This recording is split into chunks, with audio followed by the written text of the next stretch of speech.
Chapter 100 उसने उसे ये भी याद दिलाया कि उसे समय समय पर अपने हाथ की पत्ती बदलनी भी होगी। राघव अभी भी शौक में था। उसके विचार को भांपते हुए ये काम सिया ने खुद ही कर दिया और बहुत ही सावधानी के साथ उसकी धवन को साफ करते हुए उसके हाथ की पट्टी बदल दी। फिर उसने कहा, मैंने इस दिन की तैयारी बहुत पहले ही कर ली थी। दादी के साथ समय बिताना ही मेरे लिए एक वरदान से कम नहीं था। ये सुनकर शौर्य को मिक्स भावनाएं आने लगी। वो ये सब इतनी हल्की आवाज में बोल रही थी मानो वह सचमुच इस बात को एक्सेप्ट कर चुकी हो। ऐसा शायद इसलिए था क्योंकि उसने अपनी लाइफ में बहुत कुछ झेला था। इसीलिए उसने समय के अनुसार खुद को ढालना सीख लिया था। वह नाजुक थी, लेकिन उसकी आत्मा अडिग थी। सिया ने अपना ध्यान बटाने के लिए खुद को बिजी रखने का सोचा। उसी पल उसने पहला टॉपिक जो लिए वो था पिछली रात का हमला किसने किया। उसने राघव से पूछा, हमें पता लगाना होगा कि इसके पीछे कौन था। वह झिझकी, फिर पूछा, तुम्हारी अपने परिवार के साथ नहीं बनती क्या? जिस पर राघव ने कहा, मेरी मॉम की डेथ हो गई उसके बाद मेरे दादाजी का बिहेवियर मेरे साथ अच्छा है। अपनी बातचीत के दौरान सिया ने महसूस किया किसने अपने पिता का जिक्र नहीं किया है। बस इतना ही काफी था। उसने आगे कोई जोर नहीं दिया। इसके बजाय उसने पूछा, क्या वो तुम्हें अपने रास्ते का कांटा समझते हैं? क्या उन्होंने पहले भी तुम पर अटैक किया है? जिस पर राघव ने हंसते हुए कहा, पता नहीं, लेकिन मैं इसकी इन्वेस्टिगेशन जरूर करूंगा। पर वो हमेशा से ही मुझे आर्मी में भेजना चाहते थे और जंग पर जाने के लिए कहते थे। वह झूठ नहीं बोल रहा था। ऐसे बहुत से लोग थे जो चाहते थे कि वह चला जाए, लेकिन उनके दादाजी अभी भी जीवित थे, इसलिए वे खुलकर कोई कदम नहीं उठा सकते थे। फिर भी वह अच्छी तरह जानता था कि इसके पीछे कौन था। विहान, वह मूर्ख। राघव वैसे भी उससे निपटने की योजना बना रहा था, लेकिन विहान ने पहला कदम उठाया था। इससे चीजें आसान हो गईं। बेशक वह सिया को यह नहीं बताने जा रहा था। दादी को विदा करने के बाद क्या तुम मेरे साथ दिल्ली आना चाहोगे? राघव ने अचानक पूछा। राघव का अपने दादाजी को दिया हुआ समय पूरा होने जा रहा था। अप्रैल तक वह 30 वर्ष का हो जाएगा। तब तक वह हमेशा के लिए वापस आ जाएगा। सिया ने एक पल सोचा और कहा, तुम पहले जाओ, उसका काम अभी भी अधूरा था। वह अभी तक नहीं जा सकती। उसे अभी विहान से निपटने की जरूरत थी और उसे आरव से भी बात करनी थी। राघव ने इस पर कोई बहस नहीं की, क्योंकि मैं जानता था सिया का मन किसी भी सफाई से नहीं बदलेगा। वो चाहता था वो अपनी मर्जी से उसके साथ आए और कहा, ठीक है, अब तुम अपना ख्याल रखना। ये सुन सिया का दिल नर्म हो गया। वह आगे झुकी और उसे गले लगा लिया। अपनी बाहें उसकी गर्दन के चारों ओर लपेट दीं। थैंक यू, मुझे न रोकने के लिए शुक्रिया। मुझ पर विश्वास करने के लिए शुक्रिया। राघव ने कोई जवाब नहीं दिया। उसने बस उसे और कसकर पकड़ लिया। उनमें से कोई भी नहीं बोला। उन्हें इसकी जरूरत नहीं थी, लेकिन अगर वह सिया को अपने तरीके से चीजें संभालने दे रहा था, तो इसका मतलब यह नहीं था कि विहान आसानी से बच जाएगा। सिंह फार्मास्यूटिकल्स प्रॉब्लम में था। एक के बाद एक पार्टनर और प्रोजेक्ट पीछे हट रहे था। बिजनेस पार्टनर्स नीतू ये तक कह दिया था कि आगे पार्टनरशिप बढ़ने से पहले वह कंपनी की कंडीशन चेक करेंगे। शेयर होल्डर का भी कुछ ऐसा ही हल था। सब के सब बेचैन घूम रहे थे। इन सब बातों से विहान का सांस लेना भी मुश्किल होता जा रहा था। वह अपना हाथ तबके पर होठ से पटकते हुए बोला, ये सब खुद नहीं हो सकता। इसके पीछे कोई था और उसे इस बात का बहुत अच्छा अंदाजा था कि कौन। वह उसके पिता मिस्टर सिंह बोले, क्या तुमने हाल ही में किसी को नाराज किया है? वह जानता था कि उसका बेटा संदिग्ध लेन देन में शामिल था, पर उसने हमेशा आंखें मूंद ली थीं। उनके लिए विहान जिन लोगों के साथ खेलता था वे वेस्ट मटेरियल से ज्यादा की भी नहीं थे। इसके अलावा सिंह फार्मास्यूटिकल्स शुरू से ही साफ नहीं था। अपने सभी बच्चों में से विहान ही वह था जिससे वह सबसे अधिक सेटिस्फाइड थे। वह करेल था, कैलकुलेटिव, एक सच्चा बिजनेसमैन। बेशक अगर उसके पास वे घटिया शौक नहीं होते तो वह और भी अच्छा होता। एक आदमी के रूप में इच्छाएं रखना सामान्य बात है, लेकिन विहान वह इससे बहुत दूर था। फिर भी जब तक वह चीजों को साफ सुथरे ढंग से संभालता रहा, मिस्टर सिंह को इसकी कोई परवाह नहीं थी। वह ने सहजता से अपना सिर हिलाया। फिर वह हिचकिचाया जिस पर मिस्टर सिंह ने उसे चेतावनी दी। कौन था जिसको तुमने ऑफेंड किया है? वह समझ गए थे ये जो भी था वह कोई साधारण व्यक्ति नहीं था। सिंह परिवार का बैकग्राउंड काफी स्ट्रांग था, जिस कारण कोई साधारण व्यक्ति उनसे उलझना की या उनके लिए प्रॉब्लम क्रिएट करने की कोशिश नहीं कर सकता था। विहान ने ठंडी सांस छोड़ी और कहा, हाल ही में जिस व्यक्ति से मेरा सामना हुआ वह कोई और नहीं, मुंबई यूनिवर्सिटी का एक मामूली सा प्रोफेसर राघव सिंह शेखावत था।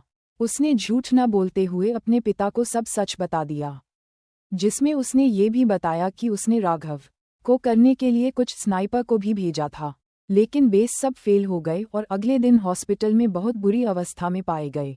ये सुनकर मिस्टर सिंह के चेहरे की एक्सप्रेशंस डार्क हो गए। मुंबई उनका इलाका था, फिर भी वहाँ एक खतरनाक आदमी घूम रहा था, एक प्रोफेसर, कोई कम नहीं, और उसे तो इसके बारे में पता भी नहीं था। अब तुम्हें सिया से जल्द शादी करनी होगी। अब वही है जो हमें इस प्रॉब्लम से निकल सकती है। अगले दिन उन्होंने सिया और राघव को अपने ऑफिस बुलाया। बातचीत के दौरान मिस्टर सिंह भी समझ गए थे कि उसकी दादी के जाने के बाद अब सिया को उनके पास रोकने के लिए कुछ नहीं था। उन्हें पहले विहान पर भरोसा था। उन्होंने विहान को समझाया भी था कि उसके साथ फ्रेंडली बिहेव करे ताकि वो उनके जाल में फंस जाए। जब तो वो केवल मल्होत्रा परिवार की बेटी थी, लेकिन आज वह मुंबई का एक उभरता हुआ सितारा थी। उन्होंने समझाया, अब सिया कोई मामूली नहीं है, इसलिए उसके साथ थोड़ा पेशेंस से काम लेना। इस बातचीत के दौरान भी उनका ध्यान राघव से बिल्कुल भी नहीं हटा था। उसने सोचा, राघव जैसा इंसान जिसके पास अपना एक हुनर है, अगर वो विहान जैसे बिजनेसमैन के पीछे आता है और उसके लिए काम से मना कर देता है, तो इसका मतलब साफ है वह अपनी पावरफुल बैक रखता है। मिस्टर सिंह से बात करते समय राघव उसे ऐसा लग रहा था जैसे उसे पता है उसे कब आगे बढ़ना है और कब बीच में रुक जाना है। ये देखकर सिया उसे पर मोहित हो गई। उसने खुद से कहा, इस आदमी के न जाने कितने रूप हैं।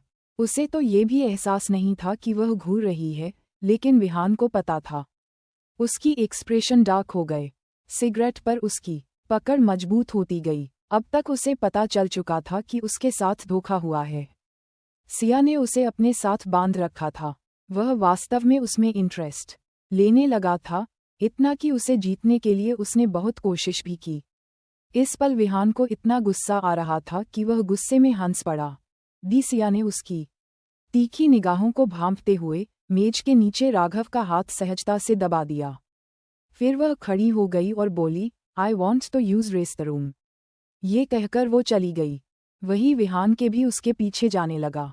ये देखकर भी राघव एक्सप्रेशन डार्क हो गए, लेकिन उसके सामने बैठे मिस्टर सिंह उसकी आंखों के एक्सप्रेशन नहीं भांप पाए। सिया नॉर्मल स्पीड से चल रही थी, न बहुत तेज न बहुत धीमी।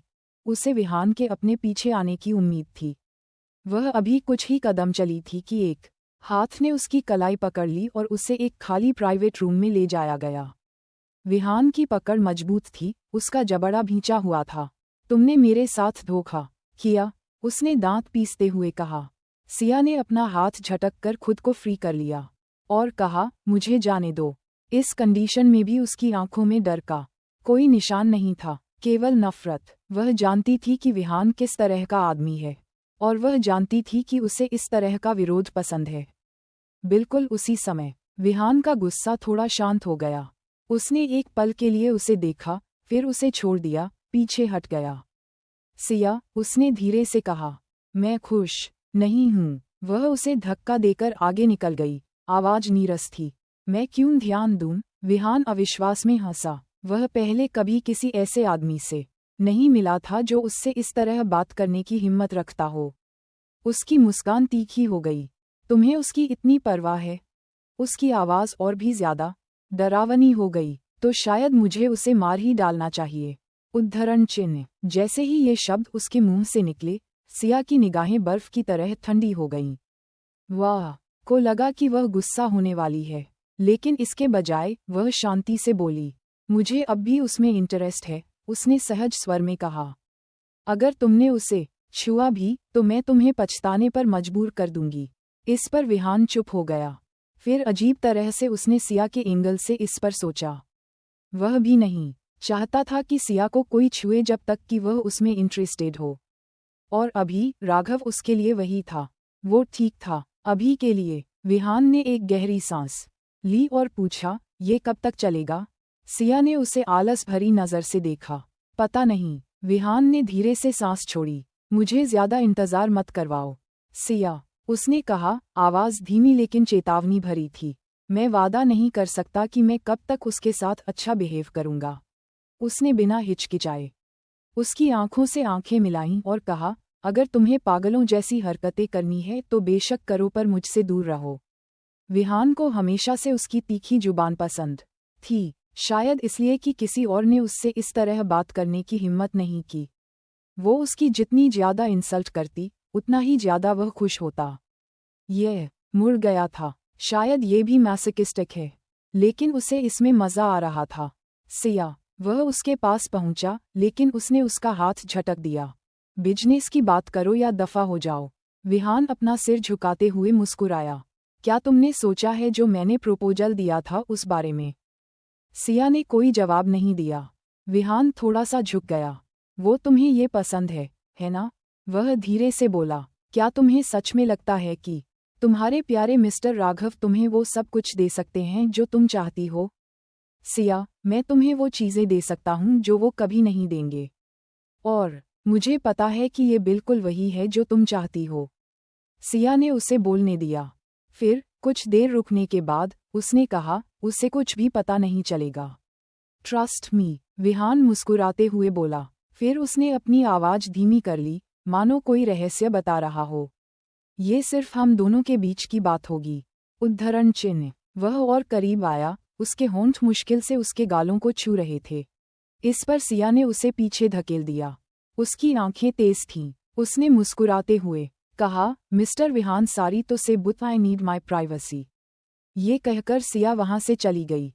वो वॉशरूम में जाकर उस जगह पर रगड़ रगड़ कर साफ करने लगी जहां उसे विहान ने छुआ था। अब क्या होगा आगे जानने के लिए सुनते रहिए मेरी कहानी का अगला एपिसोड। और कमेंट करके बताइए मेरी स्टोरी आप लोगों को कैसी लगी। लाइक कीजिए, शेयर कीजिए, कमेंट कीजिए और सब्सक्राइब करना ना भूलिए।